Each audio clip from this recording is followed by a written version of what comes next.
Welcome back. Tonight, we are boarding a Viking Longship, a slender wooden vessel drifting in frigid waters, crowded with warriors, damp wool, fermented alesh, and a total absence of sanitation facilities. Before we settle in, please take a second to like the video and subscribe, provided you truly value the content I share here. I would love to hear in the comments where you are watching from and your current local time. It is always intriguing to see the global reach of our community. At a cursory glance, a Viking longship appears to be a disastrous concept conceived by someone with a deep-seated aversion to cleanliness.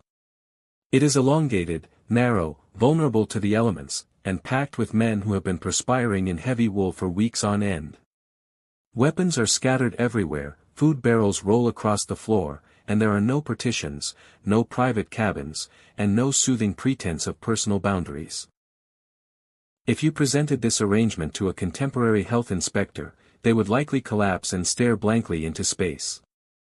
Yet, these vessels traversed vast oceans repeatedly, ferrying crews across the North Sea, the Baltic, and even the Atlantic without transforming into floating infirmaries filled with delirious, feverish men pleading for an end to their misery. This is remarkably impressive, considering that much later ships equipped with actual toilets somehow fared significantly worse. Historically, cramped maritime environments are ideal incubators for disease. Waste accumulates, rations decay, water supplies become tainted, and skin integrity fails.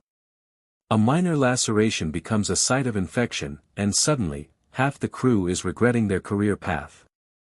This was a persistent issue on medieval and early modern vessels, but it was notably absent, or at least far less prevalent, on Viking longships.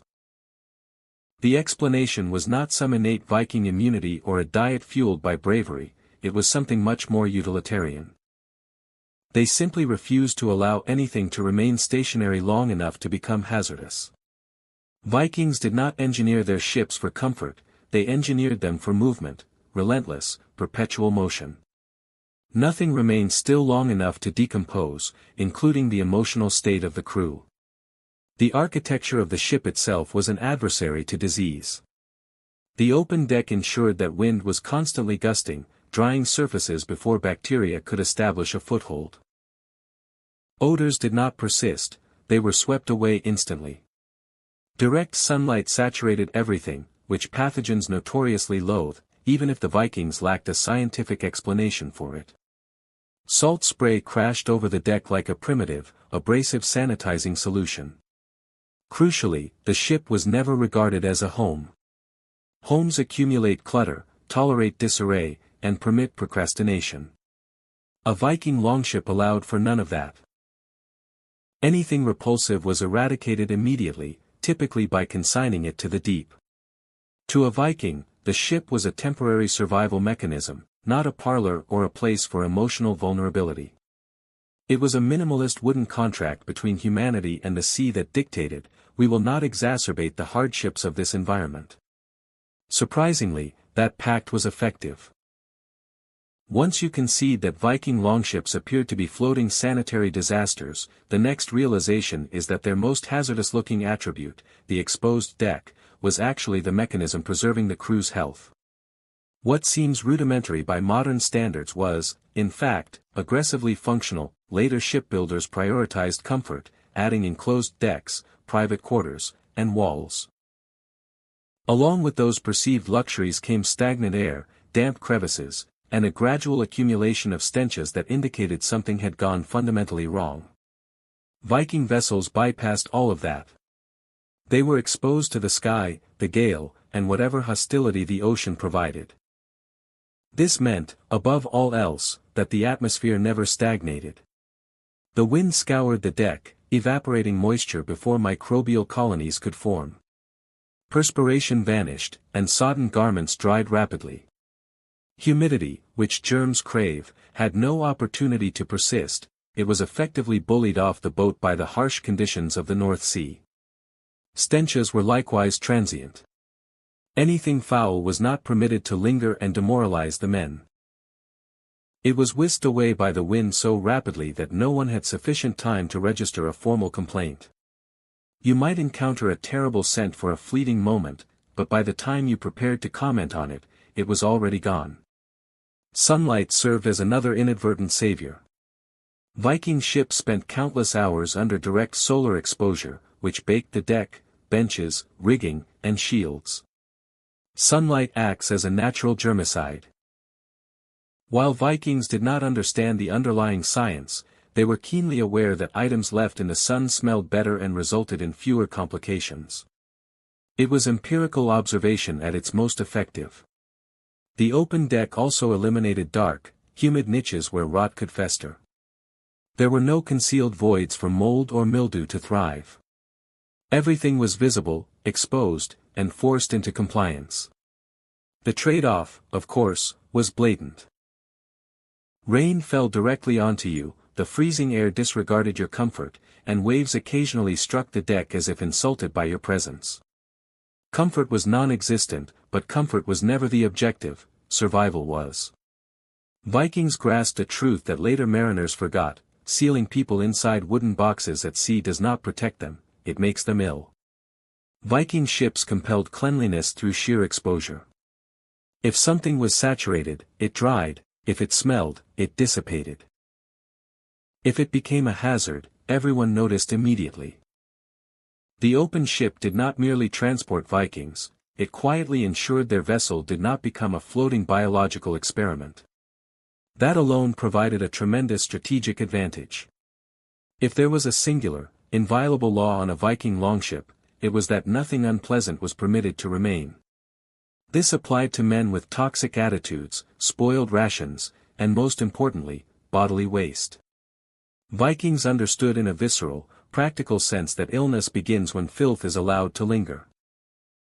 Consequently, they ensured it never did.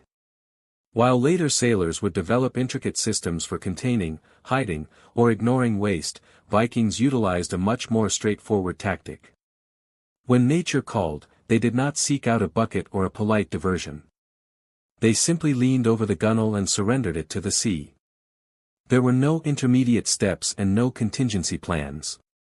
This was not a suggestion, it was a mandatory routine. The ocean was not merely a backdrop. It was critical infrastructure. Solid and liquid waste went directly overboard. Nothing was preserved for later disposal. Vikings had no desire to create a burgeoning problem that could putrefy or resurface during a storm. This required significant coordination, balance and timing were essential. An ill-timed wave could transform a routine necessity into a personal catastrophe that defined your reputation for the remainder of the journey. Errors were remembered and disparaging nicknames were earned, but the system functioned because waste never stayed on the vessel long enough to foul the food, water, or sleeping quarters. There were no sloshing containers or hidden corners becoming accidental laboratories. The moment something was classified as waste, it ceased to be the crew's concern. Scraps of food followed the same protocol. Bones, shells, and spoiled remnants were discarded instantly. The ship was not a refuse bin. If an object was not actively contributing to survival, it was removed. This relentless purging prevented pests from congregating, there were no flies or rodents to spread disease or sink morale. The vessel remained relatively hygienic not because the Vikings were constantly scrubbing, but because they refused to let dirt exist long enough to become an organized threat. It was neither elegant nor dignified, but it was profoundly effective. Vikings did not theorize about hygiene, they observed outcomes. Crews that kept waste in motion survived, those that did not, perished. They integrated this into the fabric of daily life: waste exits the ship immediately, without exception. In a world devoid of modern medicine, this solitary rule likely preserved more lives than any amulet or legendary saga ever could.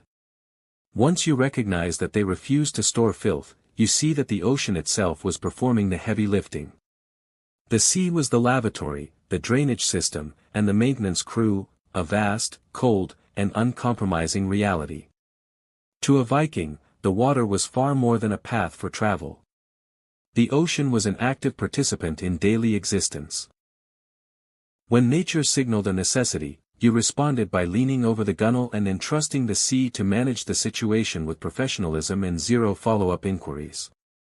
There was no porcelain involved, no partitions, and no privacy, only the gale, the surf, and the quiet realization that physical equilibrium was paramount at that exact moment. This methodology succeeded because the ocean never ceases its motion. Waste discarded into the deep did not linger nearby, conspiring for vengeance. It was instantaneously diluted, dispersed, and swept far away. No stagnation occurred, no accumulation formed, and there was no opportunity for pathogens to recirculate and contaminate rations or hands. The complication simply evaporated. It also benefited from the fact that Viking longships maintained a low profile in the water. Anything surrendered over the side vanished instantly, rather than adhering to the hull or drifting listlessly alongside as if contemplating its options. The sea claimed it and moved forward as it always does. Refuse from meals followed an identical trajectory. Skeletal remains from dried fish, discarded shells, and remnants of meat that had become suspect were all jettisoned rapidly. The vessel was not a repository for trash, it was a slender platform where every object had to justify its presence. If a thing could not be consumed, utilized, or mended, it was politely introduced to the North Sea. This perpetual purging yielded a powerful secondary effect. Pests never had the opportunity to congregate. Rodents, flies, and vermin flourish on leftovers and refuse, but Viking ships provided them with nothing. There was no heap of debris to entice them and no lingering aroma to signal a chance for scavenger survival. Even if an item fell upon the deck, it did not remain long enough to become compelling. Naturally, this system demanded rigorous discipline. You did not procrastinate. You did not become lethargic. You did not conclude, "I will address that later." Later was the gateway through which illness entered. Later was not a welcomed guest on a longship. Was it dignified? No. Was it cozy? Also no. Was it effective? Immensely. The Vikings required no plumbing, chemical agents, or codified sanitation ordinances. They possessed something superior, a moving vessel, a moving sea, and an uncompromising mandate that nothing repulsive was permitted to persist. As long as the ocean remained in motion, so did their prospects of maintaining health. On a Viking longship, nourishment was a treasure, but food scraps were not. The instant an item ceased to be edible, it transformed into a threat. Vikings did not idealize leftovers, nor did they believe in hoarding questionable morsels just in case. If something smelled offensive, appeared tainted, or felt as though it might incite a rebellion in your stomach, it was eradicated immediately. This was not extravagance, it was survival logic. Decomposing food is a beckoning call not only to disease but to insects, fungi, and a gradual descent into squalor. Vikings had learned, likely through harsh experience, that debris allowed to linger would transform a robust ship into a floating apology to the deities. Consequently, they maintained a rigorous operation. After dining, bones, shells, connective tissue, and anything too resilient or suspicious to ingest were cast overboard. Entrails vanished. Putrid bread vanished. That specific morsel of dried meat that tasted of regret was definitively purged. The ship was not a storehouse, it was a zone of transit, and nothing remained unless it vindicated its presence. This constant clearing prevented odors from accumulating. Scent is more significant than many realize, it serves as the primary alert that microbes are thriving. Vikings did not require instrumentation to understand this, they relied on their senses. If the vessel began to smell stagnant, something was already amiss. This practice also deterred scavengers from establishing a residence.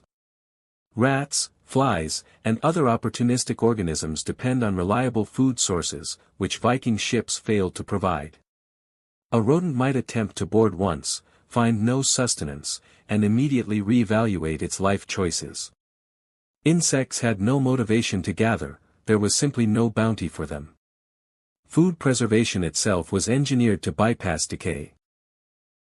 Desiccated fish, cured meat, and hardened bread were standard. Everything was preserved for endurance rather than enjoyment. Perishables were consumed with speed. Anything incapable of surviving an arduous voyage was eaten early or discarded. Herein lies the subtle brilliance. The exposed deck assisted once again. Air currents desiccated food faster, while solar radiation slowed decomposition. Humidity, the authentic adversary, had no sanctuary. This strategy demanded fortitude. You did not become sentimental regarding scraps, you did not stockpile or experiment. You consumed what was secure and eliminated what was hazardous. Vikings grasped a deeply pragmatic truth: you do not perish from hunger nearly as rapidly as you perish from rot. Thus, scraps were regarded as adversaries, they were identified swiftly and removed without hesitation. That ruthless competency preserved the ship's vitality, one meal at a time. At this juncture, you might contemplate how Vikings managed potable water, for surely that is where the architecture of health collapses. Weeks spent at sea with wooden casks, no refrigeration, and no purifying agents should have culminated in a catastrophe. It would have, had the Vikings relied solely on plain water. They did not. Vikings grasped instinctively what later mariners would repeatedly neglect. Stagnant water deteriorates. It cultivates organisms with biological agendas that make you lament every decision you have ever made. Consequently, rather than trusting water in isolation, Vikings relied heavily on fermented beverages. Ale, beer, and other mildly fermented liquids were standard on longships. This was not because Vikings were perpetually celebrating, though morale certainly improved, but because fermentation rendered these beverages safer than still water. The process eradicated harmful pathogens and generated an environment that deterred new colonies from establishing themselves. The outcome was a crew that was slightly invigorated, adequately hydrated, and significantly less likely to succumb to waterborne diseases, a potent strategic exchange. These beverages were low in potency by contemporary standards, functioning more as liquid nutrition than an intoxicant, sufficient to preserve the drink and maintain safety, but not enough to make navigating a longship feel like a personal challenge from the gods. Water was still transported, certainly, but it was rationed with precision and consumed during the initial phase of the voyage. Everyone understood its transience. Once it became suspect, it was shunned. No one contested this. Experience had already finalized the debate. Fermented drinks also fulfilled another objective: they masked unpalatable flavors and scents. If your vessel did not taste exquisite, that was anticipated, its purpose was to sustain life. Vikings were not fastidious, they were pragmatic. Candidly, a slightly acidic drink was far superior to agonizing gastrointestinal distress in the center of the ocean with no seclusion and nowhere to convalesce. Some complications aggregate, and Vikings chose not to invite those complications on board. This system necessitated foresight, barrels required proper sealing, drinks had to be brewed in advance, and provisions had to be calculated with care. It was not improvisation, it was logistics. Once again, Viking endurance rested on one simple realization: if something can decay, it will; if something has already been stabilized, it is an ally. While later sailors endured agonizing illnesses from tainted water, Vikings quietly consumed their fermented safety net and persisted in their rowing. It was not glamorous or refined, but it was profoundly effective. In the brutal arithmetic of maritime survival, that was more than sufficient. That if fermented beverages were the Viking insurance policy against stagnant water, then salt was their silent, uncelebrated miracle. Salt was not a mere condiment or a luxury, it was a survival technology. Vikings utilized it pervasively, regardless of whether they understood the chemical principles involved. Virtually all sustenance on a longship was aggressively cured. Fish, meat, and even dairy products like butter and cheese were packed in salt until they became resilient, desiccated, and entirely inhospitable to bacterial growth. Fresh rations were consumed during the voyage's inception before they could transform into a health hazard. Everything else was preserved so thoroughly that microbes observed the environment and chose to reside elsewhere. This was more vital than many comprehend. Food poisoning on land is a nuisance, but food poisoning at sea in freezing conditions, with no place to recover and no means to replenish lost fluids, is a death sentence. Vikings circumvented this by refusing to ingest anything that had not been thoroughly subdued by salt. However, salt was not reserved solely for nutrition. Hands were frequently cleansed with it after managing raw meat or fish. The deck surfaces absorbed it naturally from the ocean's spray. Rigging, benches, and shields all slowly became saline just by existing within the environment. Salt, inconveniently for pathogens, desiccates its surroundings. Dampness is the nursery of sickness, and salt made dampness inhospitable. The aroma of a Viking longship was not delicate, but it was informative. It smelled of brine and sharp, clean minerals in a harsh coastal manner. That scent was not the smell of decay, it was the smell of preservation. Modern observers might recoil, but medieval senses understood that salty air signaled a lack of complications. Salt also repelled vermin, insects find it loathsome, and rodents avoid saturated environments. Even fungi struggle to establish a foothold when every surface tastes as though it has been aggressively seasoned by the sea. Then, there was the matter of perspiration. Long journeys necessitated rowing, which produced sweat. Sweat combined with wool and frigid air is a formula for agony, but salt mitigated this as well. Perspiration evaporated swiftly, and garments did not remain sodden long enough to cultivate the bacteria responsible for skin infections. Vikings did not discuss sanitation using our vocabulary, they simply identified patterns.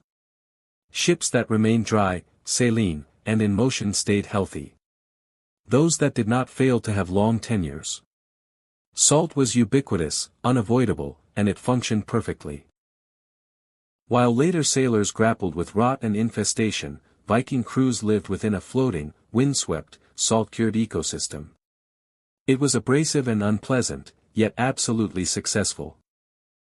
One of the most vital sanitary instruments on a Viking longship was not an object you could grasp or accidentally lose overboard. It was motion, constant, unrelenting motion. The vessel rarely found rest, and neither did the internal environment. This inadvertently made all the difference. Decay thrives on stillness, rot takes root when objects cease moving, drying, or being agitated. Vikings never granted it that window. Their ships were perpetually in flux. Rocking, pitching, slicing through swells, or being hauled across land. Even when briefly moored, the sea remained active beneath them, striking the hull and scouring the sides as if motivated by a personal vendetta. This kinetic energy functioned as a reset mechanism. Water surged over the deck regularly, purging grime before it could settle. Saline spray coated every surface repeatedly. Anything untethered was either swept away, dried out, or moved to a conspicuous location where someone would rectify the mess. Nothing was permitted to decompose in an overlooked corner because such corners scarcely existed. Even the sleeping quarters benefited from this. Vikings rested on benches or directly upon the deck, gathering their bedding during the daylight hours. Bedding that remains bundled and ventilated does not become a sanctuary for moisture-loving pathogens. Bedding that remains stationary for weeks certainly does. Vikings opted for the former, regardless of their scientific knowledge. Movement also necessitated constant vigilance. You could not disregard issues when the ship itself reminded you of them. A saturated rope struck your leg, a loose plank shifted beneath your weight, a compromised barrel announced itself through sound. Malfunctions were addressed immediately, not because the Vikings were obsessed with tidiness, but because negligence was lethal. Later vessels with internal decks and fixed sleeping quarters produced the ideal climate for deterioration. Viking longships achieved the inverse, they subjected everything to movement, atmosphere, and scrutiny. If something began to fail, the entire crew noticed, and when everyone notices, action is taken. Even the men were influenced, crew members were perpetually adjusting their stance, altering their positions, or bracing against the sea. Circulation remained active, bodies stayed engaged. The cold was bitter, but stagnation was a greater threat. Vikings chose activity. It was not relaxing or designed for comfort, but constant kinetic energy resulted in fewer damp surfaces, fewer concealed messes, and far fewer opportunities for illness to entrench itself. In the conclusion, Viking ships maintained their vitality for the same reason they maintained their velocity: they never remained stationary long enough to allow problems to settle and feel at home. At sea, that mattered more than luxury ever could. After the influences of wind, salt, and perpetual motion, the Vikings' final unintentional savior was something they never immortalized in song, but relied upon daily: sunlight, not a symbolic clarity, but actual, unforgiving daylight striking an open wooden deck. Viking longships lacked roofing, shaded corridors, or secluded nooks where humidity could accumulate and fester. Every element on board remained entirely vulnerable to the sky. When the sun emerged. And indeed, even the North Atlantic receives occasional sunlight, it struck every surface with direct intensity. Decking, benches, rigging, armaments, garments, and the crew themselves all baked together in a communal, somewhat irritating experience. This held greater significance than anyone at the time comprehended. Solar radiation is among nature's most potent disinfectants. It desiccates moisture, decomposes bacteria, and renders existence nearly impossible for organisms that flourish in obscurity. While the Vikings lacked scientific terminology, they certainly observed the outcomes. Objects exposed to the sun remained untainted, while those kept humid became hazardous. The deduction was intuitive: allow the sun to perform its function. Saturated clothing was draped openly to evaporate, bedding was ventilated periodically, equipment was spread out rather than accumulated in dark clusters. Even nourishment casks were unsealed when feasible to invite air and light, deterring fungi from establishing a foothold. If an item emitted an offensive scent, the standard remedy was to expose it to the sun and observe if it stabilized. Solar exposure also repelled pests: insects gravitate toward shade, mold prefers darkness, and bacteria demand moisture. Viking vessels provided scant opportunities for any of these over long durations. Everything remained luminous, breezy, saline, and exposed, essentially the most inhospitable environment imaginable for microscopic opportunists. Naturally, this brought disadvantages: solar burns occurred, glare was persistent, and long hours were spent squinting at the shimmering sea. Vikings endured these trials because the alternative was far more lethal. A modicum of discomfort in the light was preferable to agonizing illness in the shadows. Later vessels with enclosed decks and shaded interiors eliminated sunlight from maritime life, and with that removal came stagnation, decay, and contagion. Viking ships, conversely, embraced total exposure. Nothing was concealed, nothing was shielded from the elements, and because of that transparency, nothing had the opportunity to suppurate. Thus, while sunlight might seem like a passive background element, on a Viking longship, it functioned as an active purifying agent, harsh, relentless, and impossible to evade. The Vikings did not venerate the sun for its sanitary properties, they simply permitted it to function. Once again, that quiet pragmatism preserved their health more effectively than many mariners who followed centuries later with superior technology but inferior results. This is typically where the contemporary imagination falters. Surely these men, who navigated icy tempests and slumbered on wooden planks, disregarded cleanliness, surely grooming was an afterthought and filth was accepted as part of the warrior aesthetic. This is fundamentally incorrect. Vikings groomed themselves with regularity. This was not merely born of vanity, though that played a role, but from the hard-earned lesson that neglecting the body leads to betrayal at critical moments. The archaeological record is unambiguous: Viking settlements are saturated with combs, tweezers, ear cleaners, and grooming implements. These were not scarce luxuries, they were ubiquitous personal items carried and lost frequently enough to appear throughout history. One does not transport a comb on a longship for mere elegance during a gale, one carries it because lice, dermal infections, and sores are destructive to morale, and morale is vital when rowing through freezing swells. Hair was maintained and managed, beards were manicured, clothing was agitated, ventilated, and dried at every opportunity. Grime that remains saturated leads to infection, whereas grime that dries and dissipates becomes far less hazardous. Vikings grasped this without ever identifying a specific pathogen. They also understood the nature of trauma. Cuts were unavoidable, friction burns, splinters, blisters, and nicks from weaponry. A neglected wound at sea could putrefy rapidly, so injuries were cleansed, dried, and bandaged, not with delicacy, but with the thoroughness required to prevent systemic failure. There was also the weight of social expectations.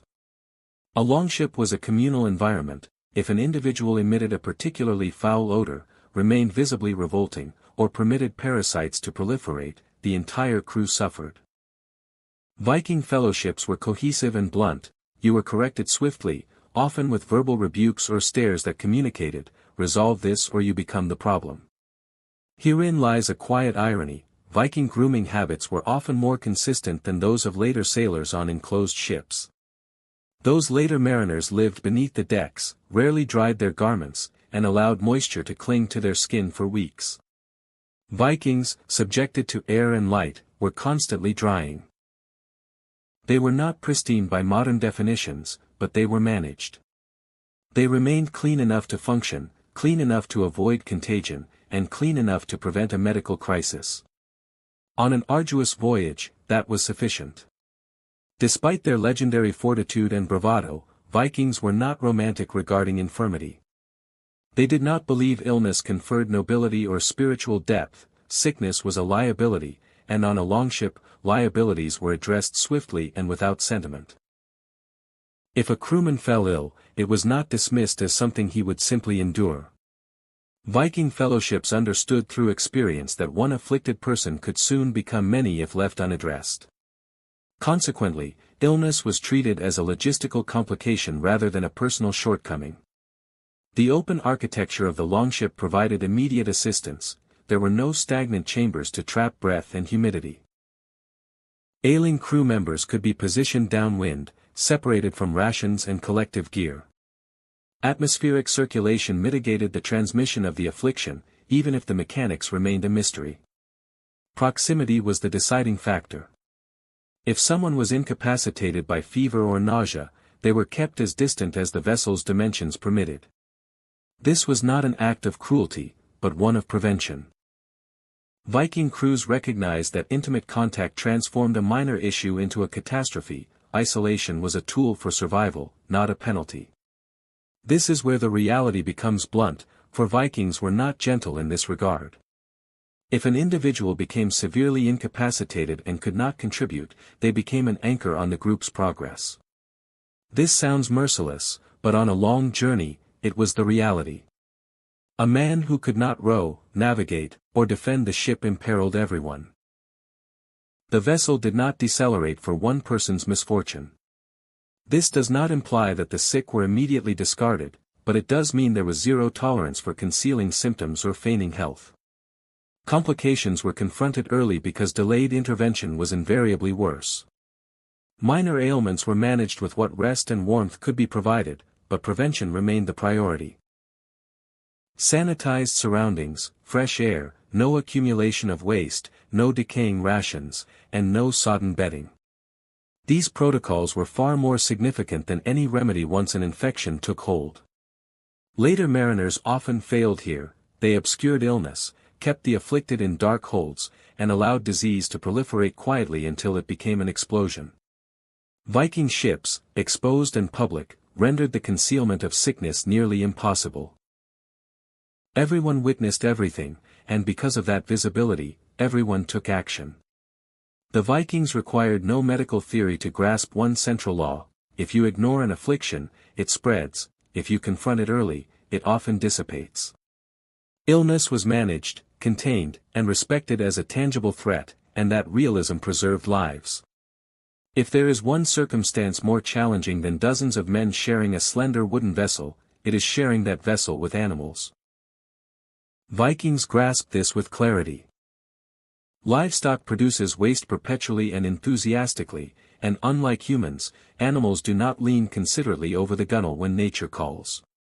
While animals were central to Viking life, they were strictly restricted on major voyages. Brief excursions or river journeys might involve livestock, but long ocean crossings did not. Introducing animals for weeks at sea was a guaranteed method to transform a functional ship into a biological disaster. Sanitation was the primary deterrent. An animal generates significantly more waste than a human and does so without regard for timing, equilibrium, or personal boundaries. There is no opportune moment to sanitize a deck after a goat during a tempest, there is only regret. Animals also required precious water and fodder, both of which were in limited supply. Every cask sacrificed for a sheep was a cask denied to the crew. Vikings were pragmatic enough to know that if survival dictated a choice between humans and livestock, the livestock lost every time. Then there was the issue of contagion. Animals host parasites, fleas, ticks, and lice, all eager to inhabit new hosts. On land, this is manageable; on a longship, it is a calamity. One infested beast could contaminate the entire fellowship within days. Vikings required no scientific dissertation to understand this, they only needed one catastrophic experience.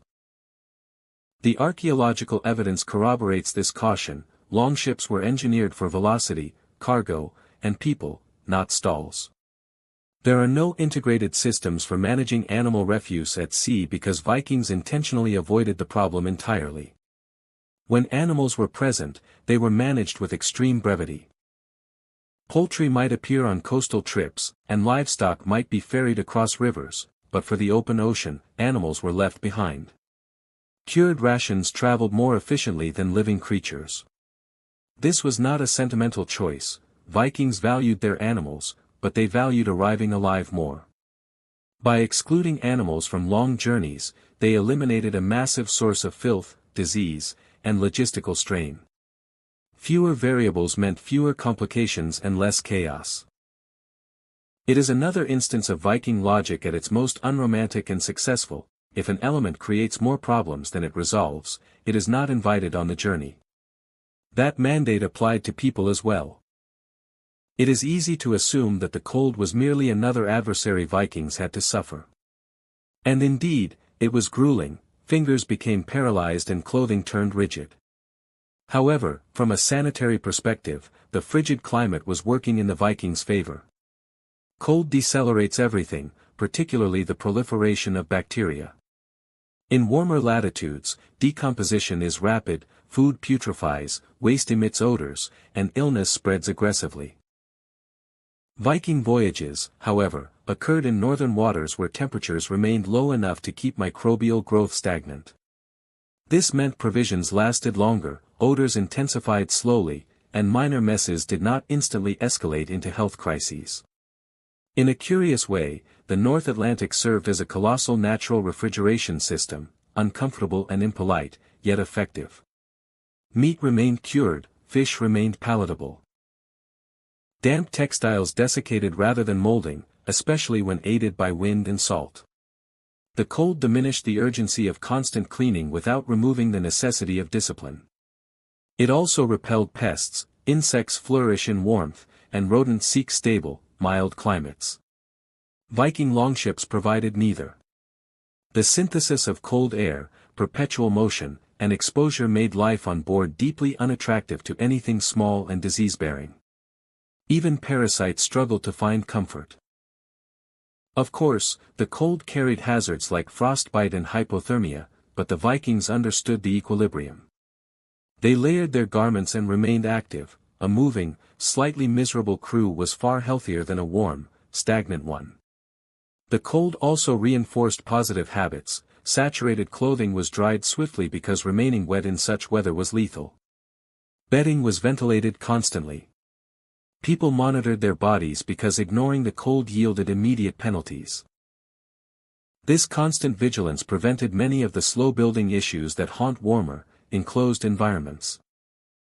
Later sailors traveling in tropical waters or sealed vessels lost this accidental benefit. Warmth promoted rot, humidity persisted, and bacteria thrived. Vikings, by contrast, lived in an environment that penalized negligence instantly and rewarded alertness. Thus, while the cold made the voyage harder, it also made it cleaner, less luxurious, but healthier, less forgiving, but safer. In the brutal arithmetic of survival, the cold was an unwilling ally. By now, it should be evident that Viking sanitation did not depend on comfort, technology, or codified health manuals. It depended on something far more effective and intimidating: discipline. On a longship, discipline was not a virtue, it was a prerequisite for continued existence. A Viking crew was not a casual assembly of travelers, it was a tightly integrated unit where every individual's conduct influenced the whole. There was no room for those who neglected their duties or treated rules as suggestions. If you generated a problem on board, that problem became communal immediately, and communal issues were resolved communally. Hygiene protocols were not subject to debate, waste went overboard instantly, meal remnants vanished upon completion, wet clothing was dried, bedding was aired, gear was maintained. This was not done for enjoyment, but because failure made existence more difficult for everyone, and Vikings had no patience for those who complicated survival. Social pressure enforced these standards, there was nowhere to hide. If someone ignored basic discipline, everyone witnessed it. The crew required no formal judicial system, vocal and direct disapproval was sufficient. If that failed, consequences intensified rapidly. Discipline also governed the routine. Tasks were assigned and responsibilities rotated. Cleaning was not a distinct chore but was woven into the fabric of life. You did not simply clean the ship, you lived in a manner that prevented filth from manifesting. This discipline established predictability, everyone recognized the expectations and the cost of negligence. It was understood that discipline was not about power, but about survival. A disciplined crew remained vital, an undisciplined one became a casualty. Later vessels often failed here. Larger crews, less cohesion, and diminished accountability allowed mistakes to be hidden until sickness was uncontrollable. Viking longships provided no such luxury. Everything was visible and everything was shared. Responsibility was collective. Discipline kept waste in motion, food secure, and illness contained. It was not aesthetic or kind, but it functioned, and at sea, functioning was the only metric that mattered. When viewing the entire picture, the true revelation is not that Vikings managed sanitation, but that they did so with such proficiency without ever naming the concept. No theories or experts were required. Only observation, experience, and a ruthless commitment to removing anything that compromised the journey. They survived not because they were invincible, but because they refused to allow small complications to become fatal. Waste never remained long enough to ferment. Food never stayed long enough to rot, water was shunned once it became suspect. The sick were not ignored, humidity was not tolerated. Every aspect of the longship worked against contagion. The vessel was open, windy, and saturated with sun and salt. Motion kept it dry, cold slowed decay, and discipline bound it all together. None of this was gentle, none of it was pleasant. Yet, it was consistent, and consistency is what truly matters. Later mariners with superior vessels and inferior habits frequently faltered here. They placed their trust in enclosed spaces, accumulated waste, disregarded humidity, and concealed illness. They falsely assumed that physical comfort equated to safety. Viking longships, abrasive and exposed, compelled virtuous behavior through sheer inconvenience. There was no room for denial, lethargy, or the delusion that complications would resolve themselves. If an aroma was offensive, it was eradicated; if a situation felt hazardous, it was addressed instantly. If an individual incited trouble, they either rectified their conduct or were purged from the system. This was not a matter of heroism but of logistics, the aspect most narratives omit. Vikings were not merely marauders, they were managers of chaos.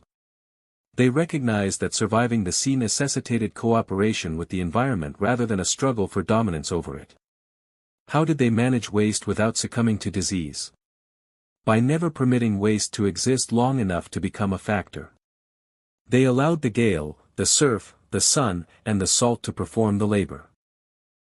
They enforced discipline without clemency and accepted hardship as the premium for survival. It was neither glamorous nor cinematic, but it was profoundly effective. Ultimately, that efficacy is why Viking vessels spanned oceans and returned. Catherine the Great did not enter the world predestined to govern Russia. She arrived in 1729 as Sophie of Anhalt-Zerbst, a minor German princess from a lineage possessing a title but devoid of wealth, prestige, or a clear trajectory. Her upbringing was not defined by luxury or political mentorship, but by frigid chambers, rigorous discipline, and a mother preoccupied with social facade. Sophie realized early that survival rested not on affection, but on control of her conduct, her emotions, and eventually, her subjects. From childhood, she displayed a sharp, almost disconcerting intellect. While she was not the most radiant or charismatic child, she was an astute observer. While others spoke, she listened. While others lamented, she adapted. She consumed volumes on history, philosophy, and governance, quietly forming perspectives far beyond the expectations for a minor German noblewoman. She grasped that power did not always reside with the loudest voice, but often with the most patient. Her opportunity materialized unexpectedly when Empress Elizabeth of Russia required a consort for her heir, Peter. Sophie was chosen not for being extraordinary, but for being convenient. She appeared young, foreign, and politically benign. Or so the court assumed.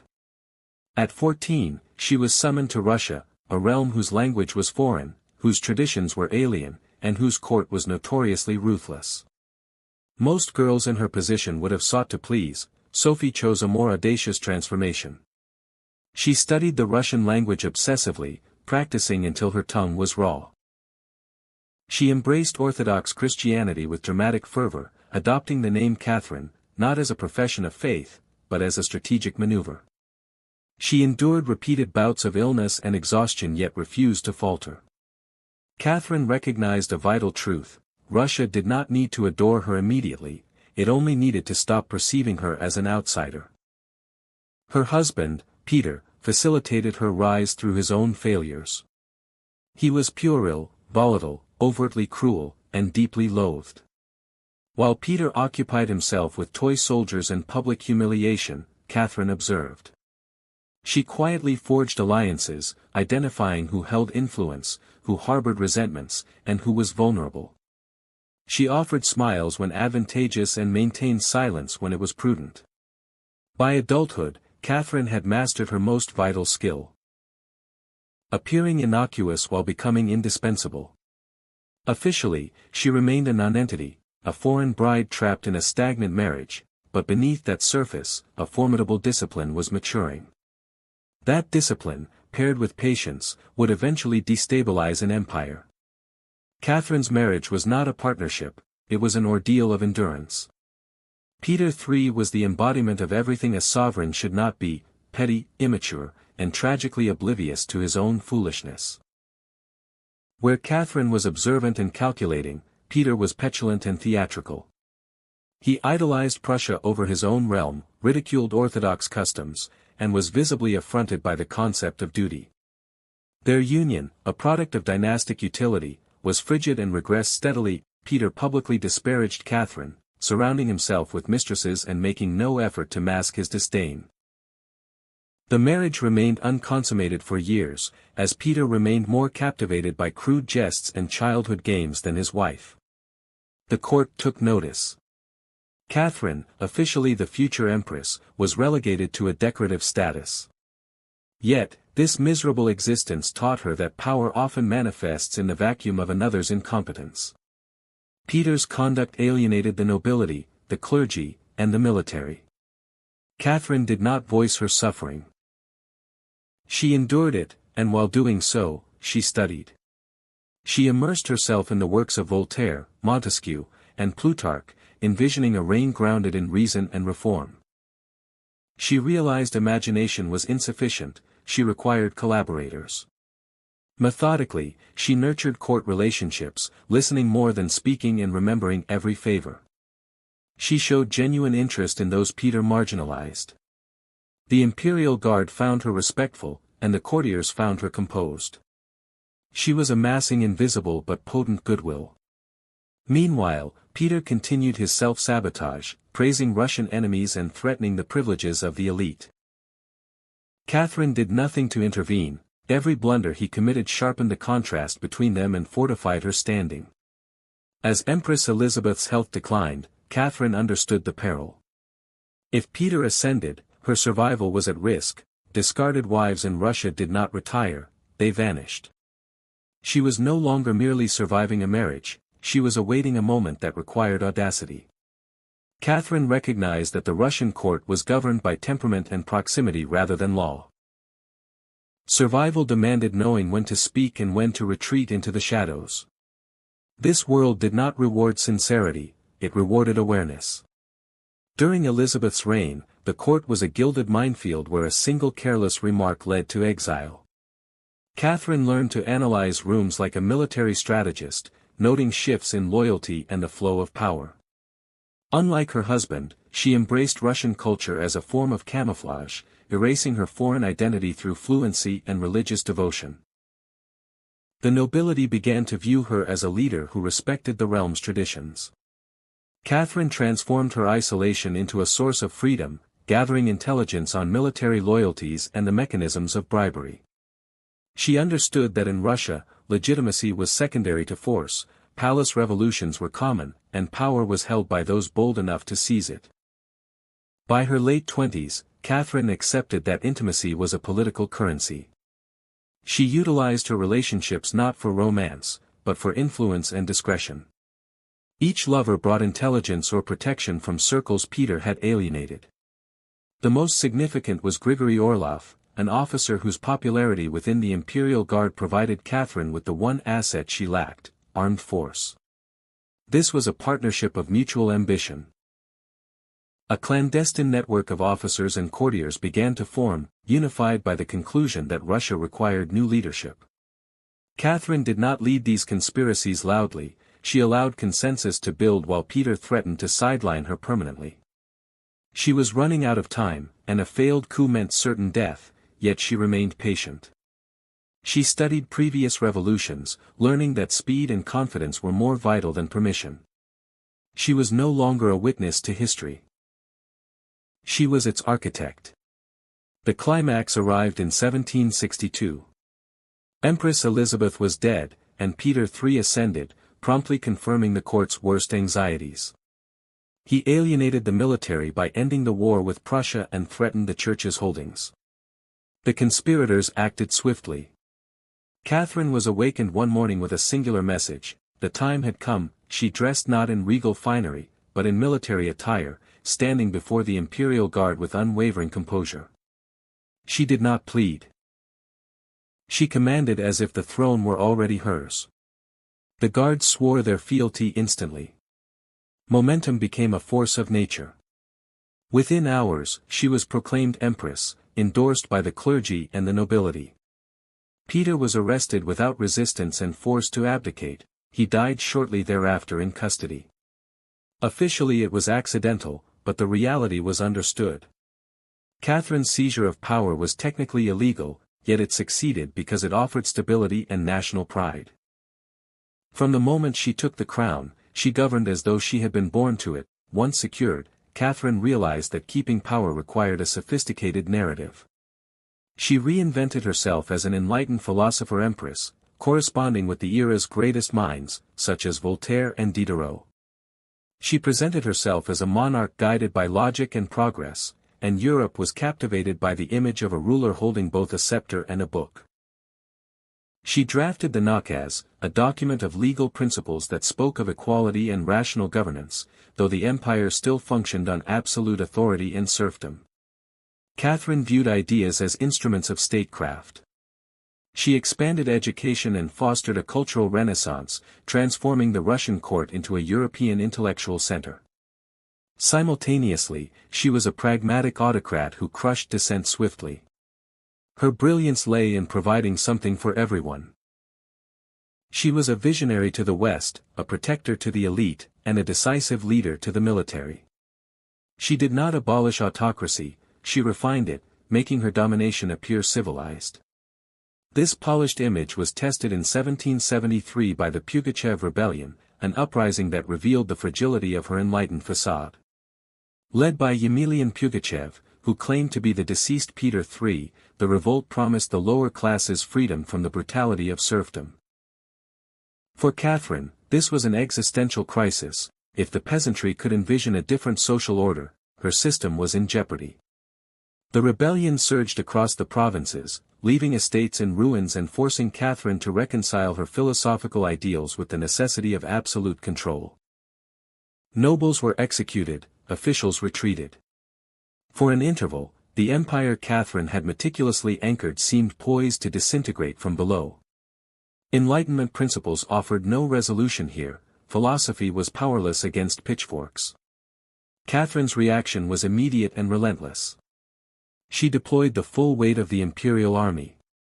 Hamlets suspected of assisting insurgents were penalized. Executions were public and calculated, the communication was undeniable. Reform had boundaries, and insurrection transgressed them. When Pugachev was finally apprehended, Catherine utilized him as a deterrent. He was paraded in shackles, publicly shamed, and executed in Moscow. His remains were dismembered and his head displayed, not merely out of malice, but strategy. Fear, Catherine recognized, was occasionally the most potent instrument of governance. The uprising altered her permanently. Following Pugachev, Catherine discarded any lingering illusions regarding the liberation of the serfs. Instead, she fortified noble jurisdiction over them. Landowners acquired more authority, not less. Order superseded justice. To Europe, Catherine appeared enlightened, to Russia, she was unmistakably absolute. This paradox did not distress her. Empires, she knew, were preserved not by ideals, but by consequences. The insurrection had confirmed one reality beyond dispute. Catherine governed not because she was benevolent, progressive, or adored, but because she was prepared to be feared when necessary, and that, in Russia, was the authentic qualification of all. With the rebellion suppressed and authority undisputed, Catherine looked outward. If internal stability required fear, international prominence demanded expansion. She believed Russia's destiny was not merely to endure, but to dominate, to be dreaded abroad and honored at home. And she pursued that objective with relentless competency. Catherine enlarged Russia's boundaries more than almost any predecessor. Through conflicts with the Ottoman Empire, she secured warm water ports on the Black Sea, a strategic obsession of Russian sovereigns for generations. New metropolises emerged from seized territory, Crimea was integrated, commerce routes expanded. Russia was no longer a landlocked colossus faltering in the cold, it was a maritime power with aspirations reaching far beyond its borders. Yet, Catherine's most contentious triumph arrived through diplomacy rather than combat, the partitions of Poland. Alongside Prussia and Austria, she facilitated the dismantling of an entire kingdom segment by segment. There were accords, rationalizations, and refined explanations, but the reality was elementary. A weaker neighbor was extinguished because more robust empires found it advantageous. Catherine framed this as stability. Poland, she contended, was chaotic and unmanageable. Russia was merely reinstating order. In truth, she was projecting influence while avoiding the expenditures of total war. It was imperialism via bureaucracy. Under her administration, Russia's populace increased, its geography expanded, and its prestige elevated. European courts that once dismissed her as an usurper now regarded her as an equal. Monarchs sought her endorsement, philosophers lauded her intellect, diplomats dreaded her tenacity. Yet, expansion carried a cost. Conquered peoples were integrated without consensus, cultures were suppressed quietly, resistance was managed rather than resolved. Catherine did not simulate that empire was charitable, she believed it was vital. What made her formidable was not malice, but clarity. She did not subjugate out of vanity, she conquered because power necessitated it. Every new frontier solidified her legitimacy, every triumph refashioned her narrative from foreign intruder to indispensable sovereign. By the conclusion of her reign, Russia was unrecognizable from the state she inherited, larger, more robust, and more intimidating. Catherine had achieved what few rulers ever accomplish, results. And in the vocabulary of empire, results stifle almost every inquiry. By the time Catherine reached advanced age, she no longer needed to validate her standing. She had governed Russia for over 3 decades, longer than most men, much less women who seized authority through a coup.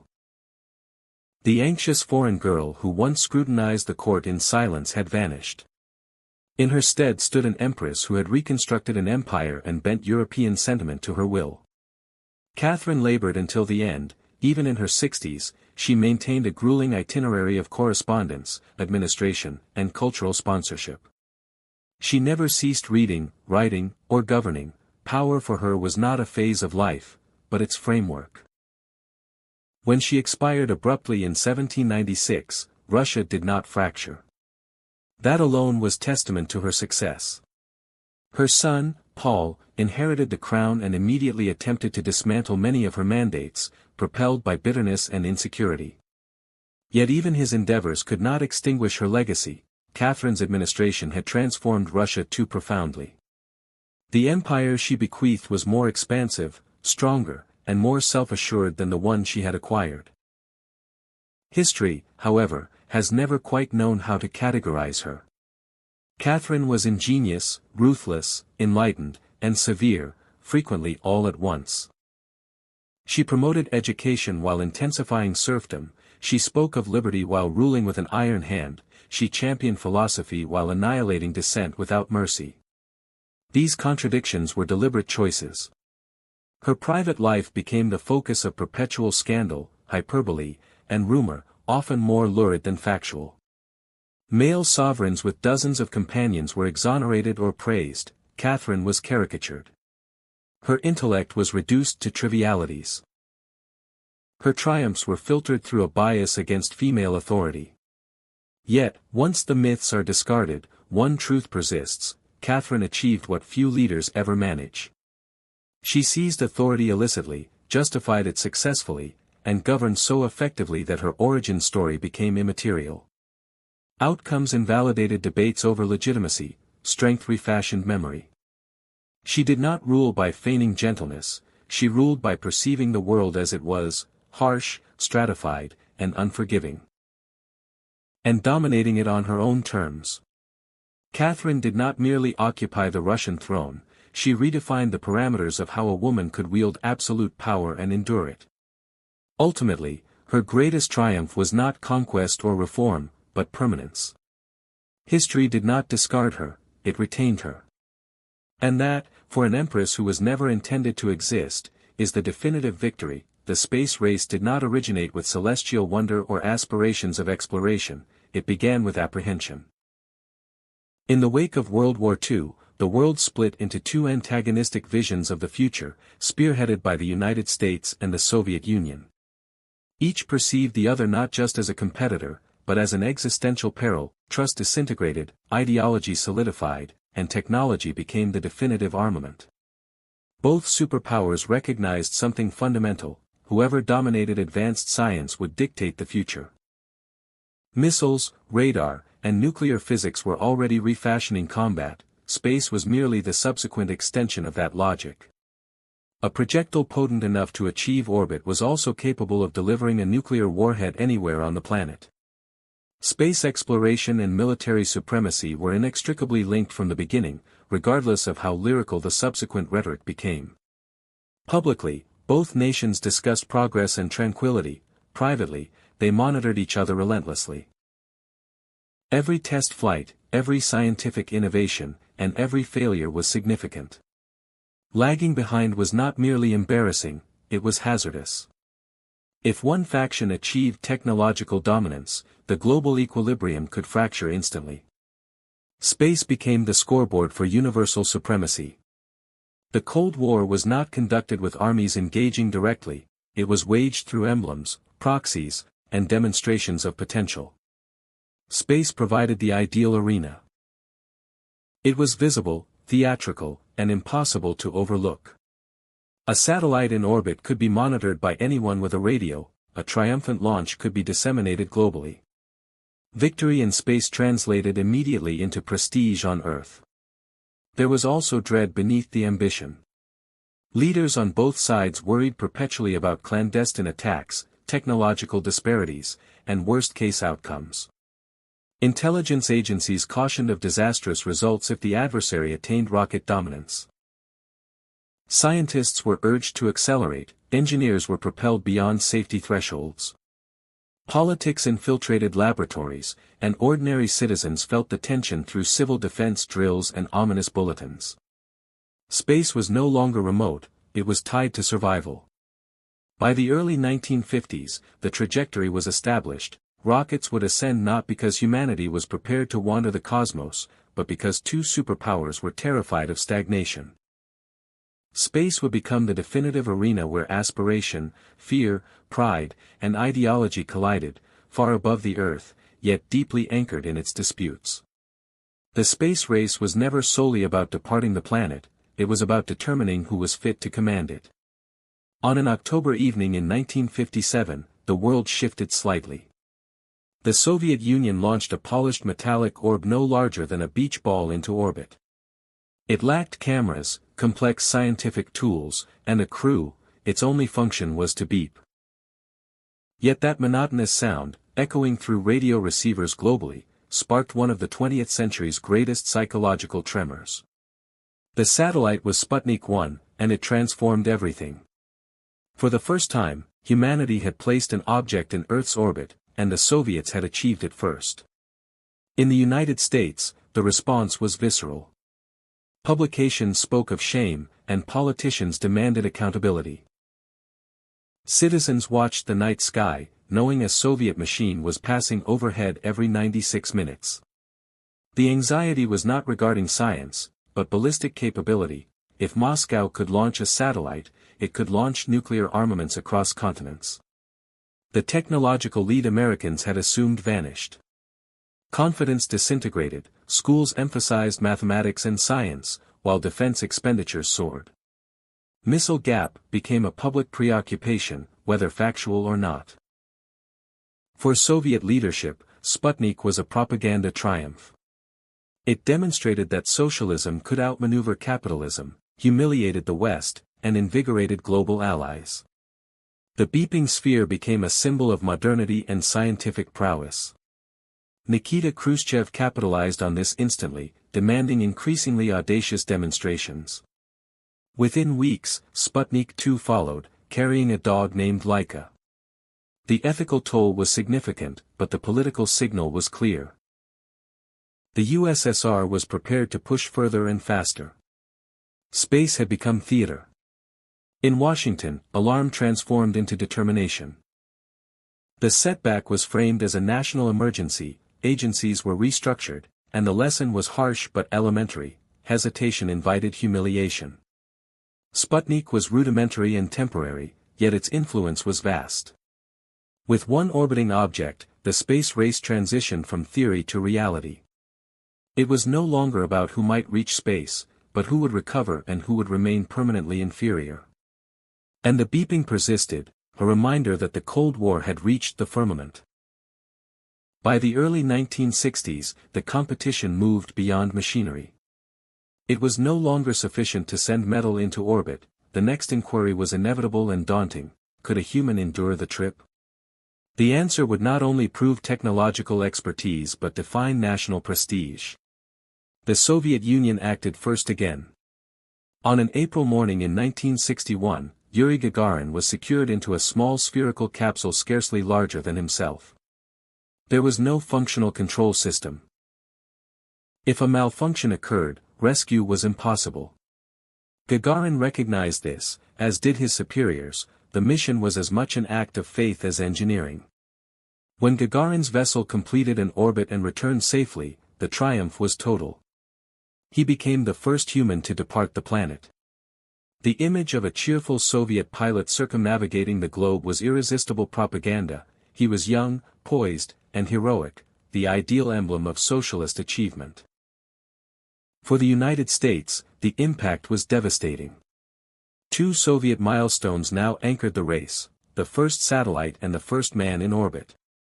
American leaders feared global sentiment was eroding. If the USSR could dominate the heavens, what else could it dominate? Military power and influence in emerging nations were at stake, the dread reached far beyond orbit. Inside the American Space Initiative, pressure surged. Engineers were instructed that velocity superseded comfort. Risk became tolerable, and perfection was a luxury. Test pilots volunteered knowing the hazards were extreme, failure would be public, and success had to be magnificent. The race had also become intensely personal. Gagarin was not merely a cosmonaut, but a living challenge. His flight indicated that the USSR was daring enough to gamble with human lives for prestige. The United States had to react without appearing reckless. It was a precarious path. Gagarin himself never entered politics. He remained a symbol displayed globally as evidence that the future had arrived and spoke Russian. Behind the scenes, however, Soviet engineers knew their lead was tenuous and their technology rushed. One catastrophe could negate everything. That realization made the race more perilous than ever.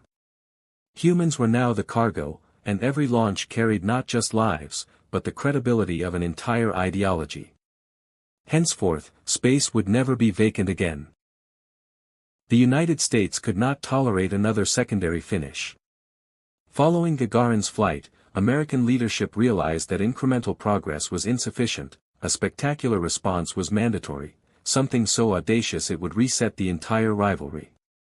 In 1961, President John F. Kennedy provided that response by declaring that America would land a human on the moon and return them safely. The moon was selected not for scientific urgency, but for visibility. Everyone could observe it, and everyone would comprehend the feat. Reaching the moon necessitated rockets more potent than any prior invention, navigation of unprecedented precision, and an industrial mobilization bordering on obsession. That was the intent. The goal was so radical that success would be undeniable. Kennedy's declaration turned space into a national preoccupation. Scattered military and civilian projects were consolidated. The newly established NASA was granted immense authority and a virtually limitless budget. Specialists were recruited from across the country, and entire cities were remodeled around research hubs. This was not a tranquil scientific quest, it was a mobilization. Schedules were merciless, failures were obscured when possible and rationalized when not.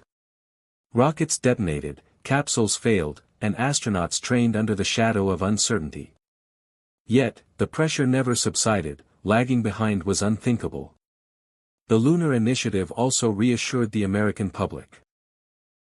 After Sputnik and Gagarin, the moon promise offered redemption, suggesting the United States was not losing the future, but preparing a decisive maneuver. Across the Iron Curtain, Soviet leaders monitored carefully.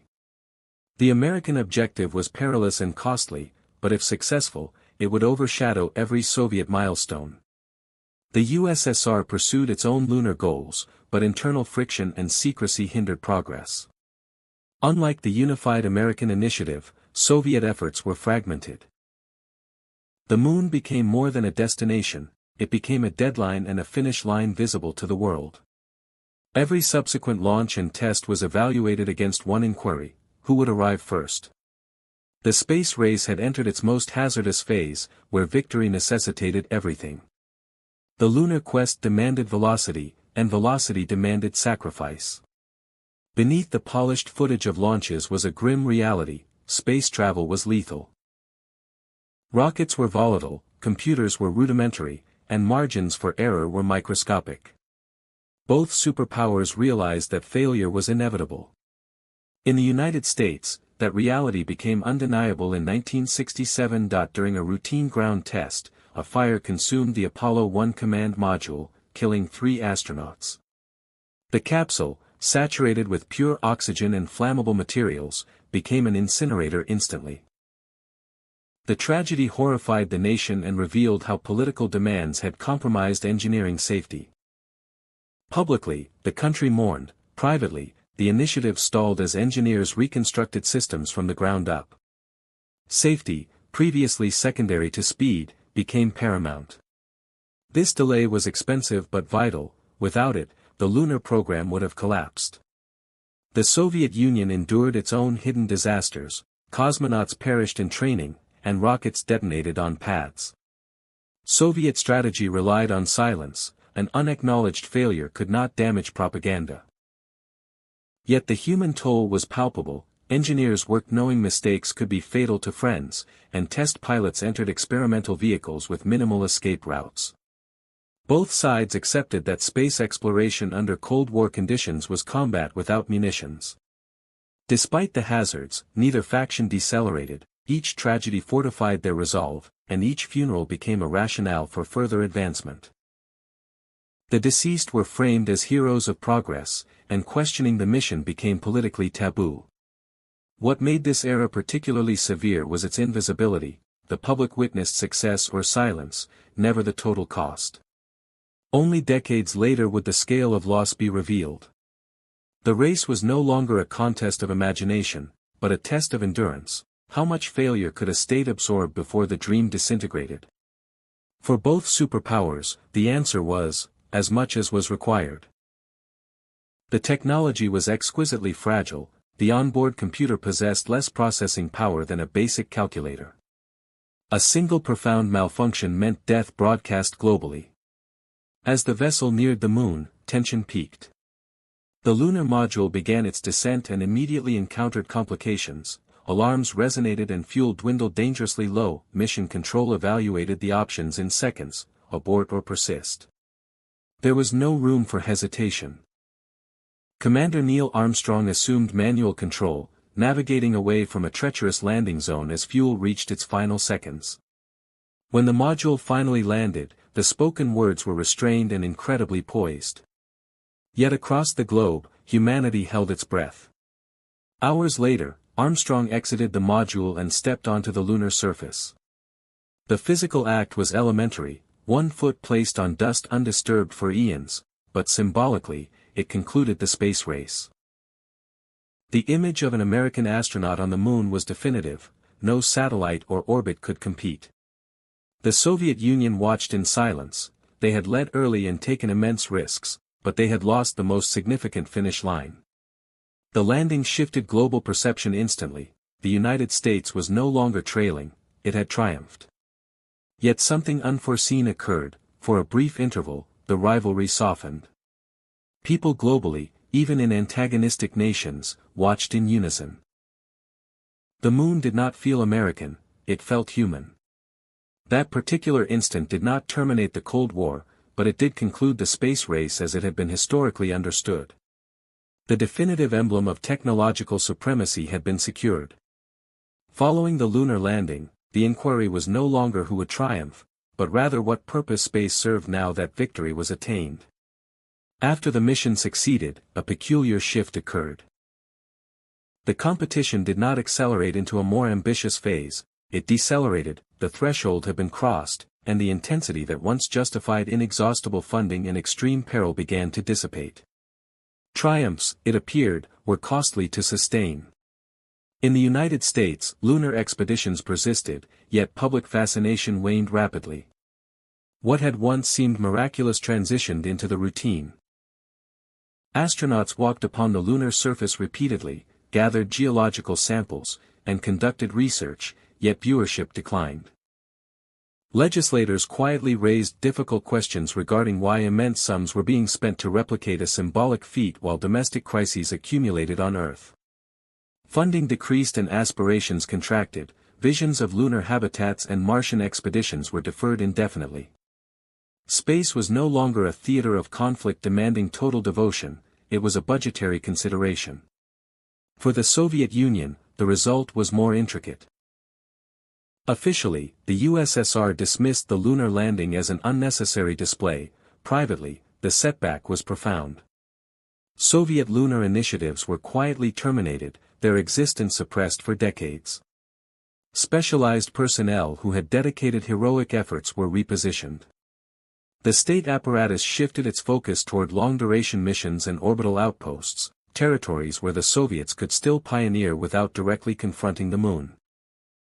This transition signaled a fundamental evolution. Space was no longer about theatrical milestones, but endurance. Collaboration began to permeate where antagonism once prevailed. The symbolism of the cosmos softened, becoming less about doctrine and more about utility. The most poignant emblem of this shift arrived in 1975 when American and Soviet vessels linked in orbit during a cooperative mission. Former adversaries shook hands above the planet they had once imperiled with annihilation. This gesture did not nullify decades of enmity, but it indicated a new paradigm. Space no longer functioned as a battlefield. The race had not concluded with a formal treaty or surrender, but with exhaustion. Both factions had demonstrated their capabilities. The future no longer necessitated spectacle at any price. What ensued was more muted, deliberate, and less cinematic, yet perhaps more authentic. Space had transitioned from a contest of supremacy to a communal environment, and for the first time since Sputnik, the stillness above Earth felt less ominous. When the fervor subsided and the headlines changed, the competition left behind legacies far more enduring than flags in the lunar dust. It refashioned how humanity existed, communicated, and perceived itself, often in manners its original designers never anticipated. Many technologies developed under acute Cold War urgency integrated into daily life. Satellites revolutionized communication, enabling signals to traverse oceans instantaneously. Meteorological forecasting became significantly more precise. Navigation frameworks transitioned from military instruments into civilian essentials. Materials engineered to withstand vacuum and radiation integrated into medicine, transit, and consumer goods. The drive to dominate the cosmos had inadvertently modernized the world. Perhaps more vital was the cognitive shift. For the first time in history, humans viewed their planet from an external perspective. Imagery of Earth suspended in the void altered global awareness, boundaries dissolved, nations appeared smaller, and the concept that humanity occupied a singular, fragile residence became undeniable. Ironically, a rivalry rooted in fragmentation yielded the most potent image of cohesion ever documented. The race also redefined the alliance between science and governance, proving that massive, coordinated investment could achieve the seemingly impossible, albeit at a staggering cost. Future generations inherited both the advantages and the cautionary narratives. Innovation flourished under duress, yet it also compromised ethics, obscured failures, and regarded human lives as tolerable casualties. For specialists, the era became legendary, a period of absolute deadlines, vast resources, and the refusal to accept failure. It motivated countless individuals to pursue technical fields even as it cautioned them about political encroachment in research. The antagonism also altered geopolitics. Space became a domain that could not be annexed like territory or sea. Accords emerged to restrict weaponry in orbit. Cooperation, once inconceivable, became functional. Orbital stations replaced lunar marathons, and collective missions replaced clandestine rivalries. The firmament, once a combat zone, gradually transitioned into shared territory. Yet, unresolved questions persist regarding ownership, resource benefit, and whether exploration should serve states, corporations, or the species as a whole. These dialogues still resonate, influenced by choices made under Cold War tension. Ultimately, the competition constructed more than just rockets. It established a new epoch where Earth was no longer the ceiling of human aspiration, but the departure point. The race had terminated, but its implications were only beginning. The space race is frequently recalled as a contest with a distinct victor, but that interpretation is deceptive. While the United States reached the moon first and the Soviet Union never replicated that final emblem, history rarely concludes with such clarity. What truly mattered was not the identity of the winner, but what the competition permanently transformed. The race demonstrated that human ambition could shatter boundaries previously deemed absolute. For the first time, the sky was no longer the threshold. This psychological evolution did not vanish when budgets were slashed or initiatives rescinded, it endured. Every satellite deployment, every deep space probe, and every contemporary mission to Mars originates from that Cold War preoccupation with superiority. Simultaneously, the competition revealed the perils of tethering exploration too tightly to politics. Decisions were hurried, hazards were suppressed, and lives were lost quietly to safeguard national prestige. Progress was authentic, yet it was erratic and frequently merciless. The race succeeded because it was propelled by apprehension, and that same anxiety nearly fractured it on multiple occasions. As the Cold War de-escalated, space gradually transformed from an emblem of supremacy into one of cooperation. Former enemies learned to share the orbit, scientists collaborated across frontiers that once seemed impenetrable. The firmament no longer resonated with ideological threats, but with data signals and collective endeavors. Yet, the legacy remains inconclusive. Space is once again becoming a theater of competition as new nations and private entities pursue prestige, resources, and strategic advantages. The ancient inquiries have returned in contemporary forms: who governs the void, who harvests its wealth, and who is permitted to dream beyond the atmosphere. The space race provides both a caution and a promise. It illustrates how rapidly ambition can weaponize exploration, yet it also demonstrates what humanity can achieve when it dares to aspire beyond mere survival. Ultimately, the most significant result was not a footprint or a flag, but the realization that Earth is minute, vulnerable, and communal, and that our greatest triumphs occur when rivalry yields, however briefly, to wonder. The Cold War reached for the stars through fear. Humanity persisted through curiosity, and that distinction may dictate the future of the cosmos. Long before written language documented statutes, monarchs, or conflicts, humans were already convening around boards carved into stone and timber. Play did not manifest merely as diversion, it emerged as a mechanism for comprehending the world. In societies where survival rested on forces beyond human agency, weather, contagion, destiny, and strife, games functioned as miniature simulations of existence.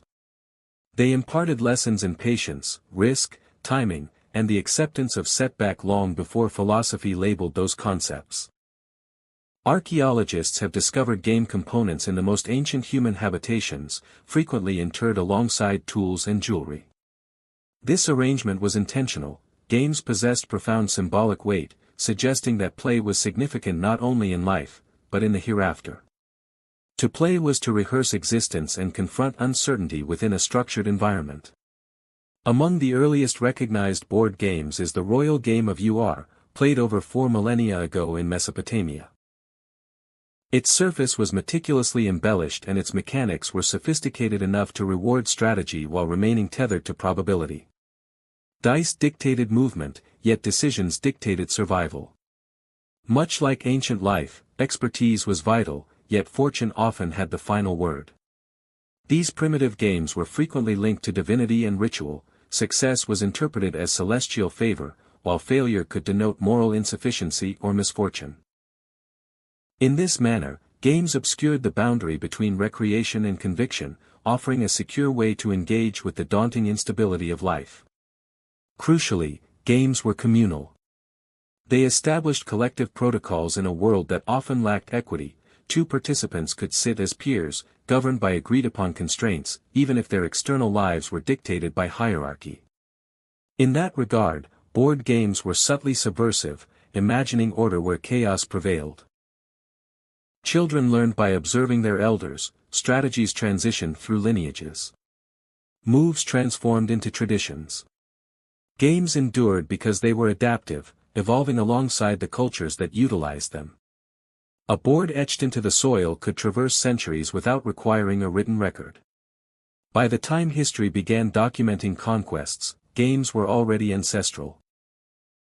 They had instructed humanity on how to wait, plan, lose with dignity, and maintain the hope that the next turn might alter everything. Play did not follow civilization, it helped construct it that as societies grew more intricate. Board games absorbed more profound significance, transitioning from reflections of daily instability to emblems of cosmic structure and morality. In ancient Egypt, games were integrated into theological belief. Senet, enjoyed by pharaohs and commoners alike, was far more than a pastime. Its board represented the soul's voyage through the underworld. Each maneuver symbolized progress toward immortality, while setbacks mirrored spiritual hazards. Winning was proof of alignment with divine order. Senet boards were placed in sepulchres so the deceased could continue navigating fate beyond death, play did not cease when life ended. In ancient China, the game of Go appeared, abstract and perpetually complex. Unlike games governed by chance, Go emphasized patience and holistic thinking. Its objective was not the annihilation of the adversary, but control through nuanced positioning, mirroring a philosophy where harmony was prioritized over brute force. Go was associated with scholars and sovereigns, refining the mind for governance. Every stone placed resonated with real-world decisions, irreversible and interconnected. Mistakes could not be retracted, only mitigated. Across cultures, board games functioned as moral instructors, modeling foresight, discipline, and the acceptance of consequences. Deception was regarded as corruption, and losing was seen as educational. Despite immense distances, disparate societies concluded that play was a secure method to investigate power and ethics. The board became a classroom without instructors, a world compact enough to manage yet vast enough to mirror reality. As civilizations became more stratified and combat more structured, board games evolved into arenas for power. Play was no longer solely about the soul, it became preparation. Elites embraced games that rewarded deception and long-term calculation, winning required thinking multiple maneuvers ahead. No game personifies this shift more than chess. Originating in India as Chaturanga before migrating through Persia into Europe, chess abstracted conflict. Kings, clergy, and knights mirrored social echelons. The board became a battlefield where sacrifice was necessary and one error could be fatal. Chess taught restraint. Power was not deployed recklessly, but positioned and sometimes surrendered to achieve a broader objective. For medieval nobility, this was instruction in governance, calculating outcomes rather than rushing into fray. Strategy elsewhere took different forms, such as the Scandinavian Nefadafel, which simulated asymmetric combat. Victory depended on positioning and timing, reflecting the reality of Viking maneuvers. In South Asia, Pachisi synthesized strategy with fortune, mirroring social mobility within rigid systems. These games unified cultures by reinforcing admired values, loyalty, bravery, and cunning. Games became markers of status, playing skillfully signaled refinement. Importantly, these games migrated through conquest and trade. As empires expanded, their games followed. A board game could often travel further and endure longer than an occupying army. By the medieval era, games were mirrors of power structures, teaching participants how the world functioned and who was destined to be protected or sacrificed.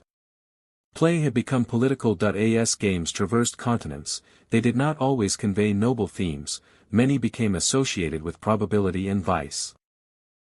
Dice and race games surged in popularity because they were rapid and exhilarating, yet they unsettled authorities. Backgammon, a descendant of ancient Mesopotamian race games, was irresistible because luck could overturn the most meticulous plan. This unpredictability mirrored the volatility of life, which was precisely the issue. In medieval and early modern Europe, games of chance were linked to gambling, taverns echoed with dice rolls as fortunes changed hands. Clergy and legislators condemned these activities as diversions from labor and faith, occasionally banning them entirely. Yet, suppression was largely ineffective. Games flourished because they offered a reprieve from rigid social hierarchies. A peasant could defeat a noble, and luck could temporarily erase class distinctions. Authorities responded by attempting to regulate rather than eliminate play, rebranding some as respectable while condemning others. This tension revealed that board games had become barometers of social anxiety. Games rewarding planning aligned with ideals of control, while those driven by luck suggested that effort did not always equate to reward, a dangerous concept in an obedient society. Ironically, sovereigns often gambled privately, exposing hypocrisy. By the early modern period, games were categorized into the educational, the strategic, and the sinful. They were no longer just reflections of society, they were battlegrounds where concepts of fairness and destiny collided. By the 19th century, industrialization refashioned play to mirror economics and labor. The board became a model of societal mechanics. In Victorian eras, educational games taught children geography, punctuality, and compliance, progress was the reward for hard work. Play reinforced the values of a world demanding productivity. However, some utilized games for critique. In the early 20th century, Elizabeth Meiji designed the landlord's game to demonstrate the perils of monopolies. Ironically, the critique was so effective it was commercialized and stripped of its political message, re-emerging as Monopoly, a celebration of the system it once challenged. Participants were now encouraged to bankrupt their peers with a smile. This highlighted that modern games could be ideological tools, normalizing competition or cooperation. Monopoly's success made it a domestic staple, teaching generations about rent and debt before they encountered them in reality. The board became preparation for adulthood in a capitalist framework. While cooperative alternatives existed, mass popularity favored accumulation. Board games had become cultural mirrors with sharp edges, teaching players how to perceive money and power. As the 20th century unfolded, board games absorbed the anxieties of global conflict and nuclear tension. Games began to simulate military logistics and global conquest. Risk transformed the world map into a theater of ambition where victory required diplomacy and betrayal. It felt uncomfortably similar to Cold War realities. Unlike chess, Risk embraced uncertainty, as dice could ruin the best strategies. This randomness echoed modern combat where intelligence and chance collide. Simultaneously, Scrabble offered a gentler competition centered on literacy and intellect, reflecting the rise of mass education. These games migrated into the domestic sphere as family rituals. Mass production rendered them affordable, and marketing framed them as wholesome. Even when their mechanics were ruthless, children internalized negotiation and spelling without realizing they were being trained. In a bureaucratic world, the board provided visible outcomes and clear rules. Games normalized competition and loss, reinforcing the systems people inhabited. By mid-century, they were cultural infrastructure, quietly shaping how millions perceived cooperation and control. By the late 20th century, players began to crave more than luck and player elimination. They desired meaningful decisions and fairness. This evolution originated in Germany, where designers prioritized balance and engagement until the conclusion. Known as Eurogames, these systems changed the industry. The settlers of Catan replaced warfare with resource management and negotiation. No one was removed from play, and cooperation coexisted with competition. This philosophy spread through games like Carcassonne, which emphasized incremental advantage and accessibility. Sessions became predictable in length, and losses felt earned. Simultaneously, hobbyist communities expanded via conventions and online forums, and designers became recognized authors. Themes diversified into ecology, storytelling, and survival. This era also saw the rise of cooperative play. In games like Pandemic, the adversary was the system itself rather than other players, mirroring the realization that modern crises are shared. Designers began to focus on the emotional journey and the stories that emerged from play. Board games were no longer just mirroring society, they were imagining alternatives. At the dawn of the 21st century, many predicted the obsolescence of board games due to digital dominance. Yet, as life became increasingly digitized, board games gained appeal precisely because of their physical nature. They required presence, facial cues, and real-time negotiation. In a world of avatars, they offered authentic connection. Designers leaned into this, creating beautiful, tactile objects where components and artwork were integral to the experience. Themes expanded into psychology and narrative, with legacy games introducing permanent consequences for choices. Paradoxically, digital platforms fueled this revival through crowdfunding and online reviews, allowing niche ideas to find global audiences. Board games adapted by using apps as tools rather than replacements, keeping the focus on face-to-face interaction. The revival was driven by emotional fatigue. Digital life is fragmented, whereas board games are focused and communal. They became a quiet rebellion against the speed of modern life, insisting that play is something performed together. Far from being obsolete, they became anchors in a distracted world, proving that the screen did not kill the board. It reminded people why the board mattered. After millennia, the core purpose of board games remains unchanged, bringing people together to practice being human.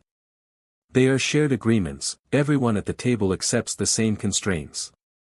In an unfair world, this creates a temporary society where everyone starts as an equal and outcomes are transparent. Board games preserve slow interaction, requiring the patience to wait one's turn and manage frustration.